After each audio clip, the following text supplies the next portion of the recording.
we've figured out a way to fix it. When we've almost run out of money, we figured out a way to find more money. We just really hustled. So Ben, thanks for taking the time to join the show. This is Brian Scudamore. He turned his $1,000 in savings into a $700 million company that collects garbage. What's even crazier is he almost flunked out of high school and built the company to help pay off his college debt.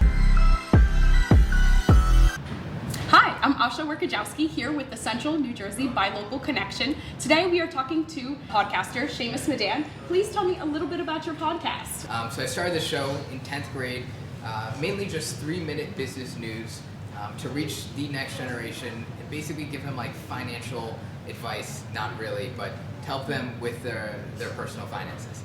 I then realized after about 6 months of running the show, I only had 8 listeners, 5 of which were my family. So I knew that wasn't really going so well. So I knew I had to change something.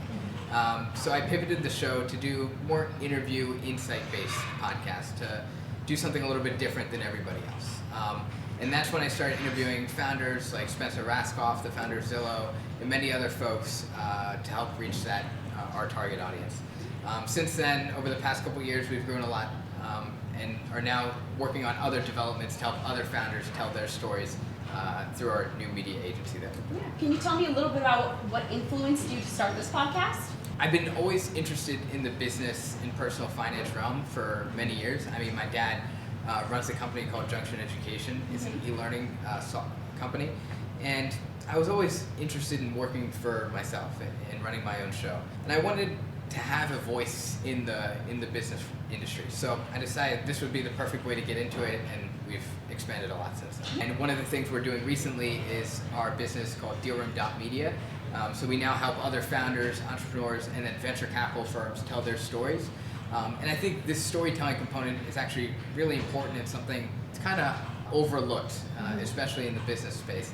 A lot of founders will focus on the numbers a lot, which of course is really important because without it, you don't have a foundation. But at the end of the day, we're all people and we're driven by emotion.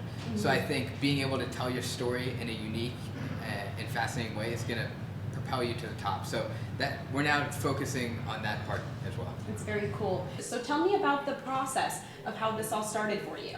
When I first started reaching out to people, I sent an email to a lot of really high net worth individuals to see if they'd come on, saying, hey, I'm this 15-year-old kid, I'm running a podcast, would you come on? Almost nobody responded, and one of the folks that I asked, who was Mark Cuban, he was like, no, don't have the time, maybe later, but thanks for reaching out.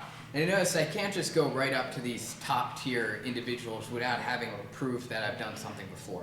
So I realized I have to kind of climb the ladder a little bit. So I started with that, interviewing those early stage entrepreneurs, and then I'd ask them at the end of the call, hey, I noticed you're connected to this person. Would you mind introducing me to them? We run the show locally here at the local Tiger right Lab, here so in Princeton, New Jersey. Exactly. Yeah, so almost everything I do is here in Tiger Lab. So I have a desk behind me is where most of the back end work gets done. But then we have these conference rooms that we'll record some of the virtual interviews out of. Obviously can't make it out in person to every single location.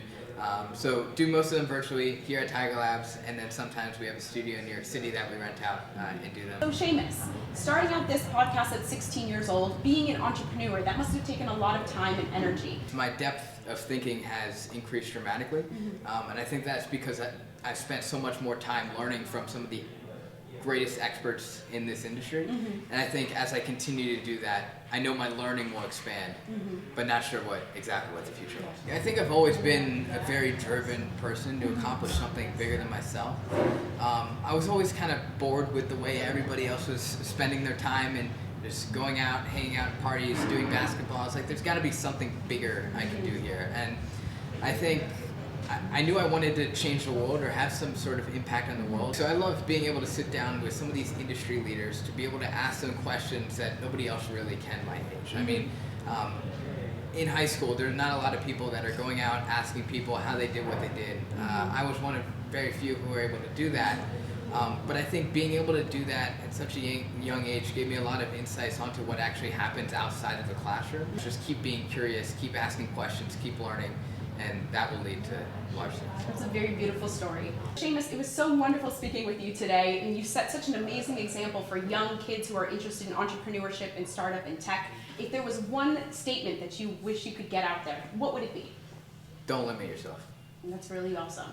All right, thank you so much for speaking with us today. It was an amazing time being able to talk to you here with the Central New Jersey Buy Local Connection. Thanks for having me.